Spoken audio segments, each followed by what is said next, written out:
Nobody talks about what the undisciplined life actually costs. They talk about what discipline requires. They talk about the waking early, the hard work, the sacrifices, the discomfort.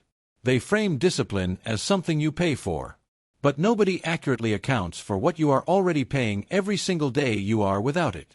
The cost is not visible in a single day.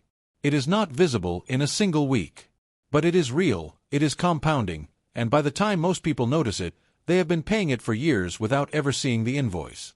Today that invoice gets opened.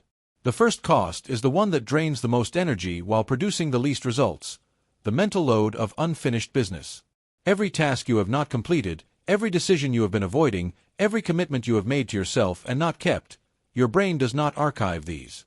It keeps them active. Open loops, cognitive scientists call them. Your brain holds unresolved items in working memory, continuously allocating mental resources to monitor them, the same way a computer runs background processes that slow everything else down. The undisciplined mind is running dozens of these background processes simultaneously. The unstarted project, the avoided conversation, the postponed decision, the habit that has been restarting every Monday for 6 months. Each one invisible, but each one drawing from the same finite pool of mental energy that you need for focus, creativity, decision-making, and presence. This is why the undisciplined person feels exhausted without doing much. The tiredness is not laziness. It is the metabolic cost of carrying a mental load that was never designed to be carried this way. Discipline, at its most basic level, is the practice of closing loops, of doing what you said you would do, when you said you would do it, so your brain can release the item from working memory and operate at full capacity on what is actually in front of you.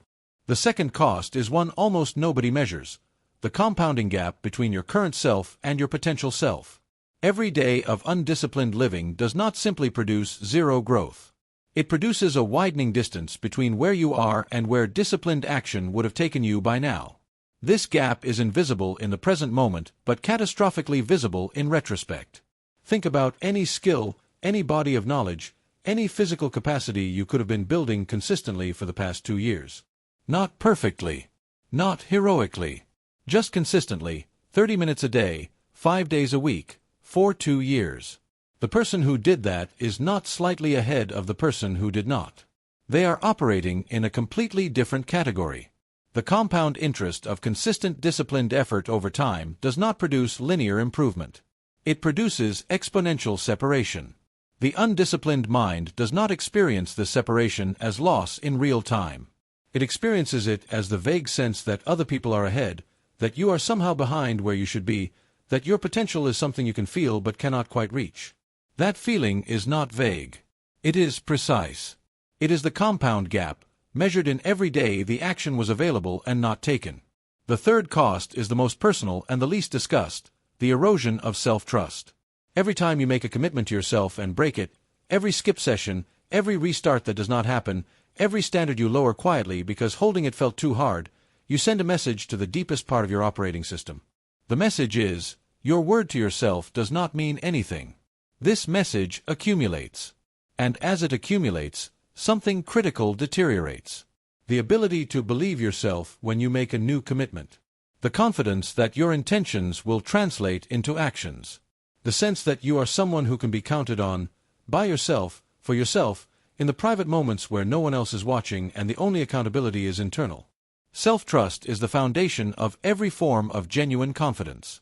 Not the performed kind, not the social kind, the quiet internal certainty that when you decide to do something, it will get done.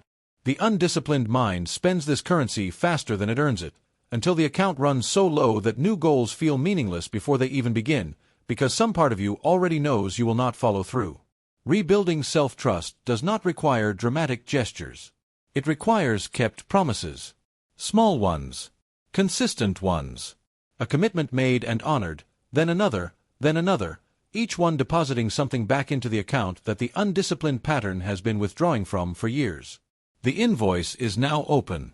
3 costs, all of them real, all of them compounding, none of them visible in the daily comfort of the undisciplined life until they are. The question is not whether you can afford discipline. The question is whether you can afford what you are already paying without it. If this channel is showing you mechanisms rather than motivation, The actual science of why this works. Subscribe and stay close. Every video on here exists to close the gap between what you know and what you actually do. Leave a comment with the one open loop that is costing you the most mental energy right now. Just naming it out loud changes something. And the next video is going after one of the most counterintuitive ideas in this entire space. Why trying harder is often the exact reason you are not getting further, and what the research says you should be doing instead. That one will make you rethink everything.